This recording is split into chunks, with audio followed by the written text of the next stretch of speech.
cover drive కమాన్ Charan fast గాడు cover drive speed కొట్టాలి middle చేయి బాల్ వాచ్ చేయి అది అట్లా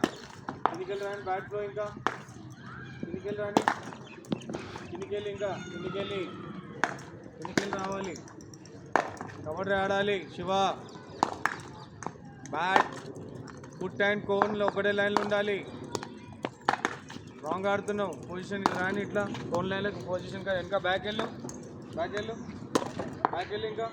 అది చలో ఆడ నుంచే పొజిషన్ తీసుకో ఏడు ఆడుతున్నావు ఏంటి అక్కడి నుంచి ఇంకా ఫుట్ అండ్ బ్యాట్ క్లోజ్ రావాలి గో బ్యాక్ నైనా ఫ్రంట్ వచ్చేస్తున్నావు ఆడ నుంచి పొజిషన్ తీసుకో కవర్ డే కొట్టాలి మిడిల్ చేయి బాల్ నువ్వు చాలా క్లోజ్ వచ్చేస్తున్నావు స్టంప్కి నో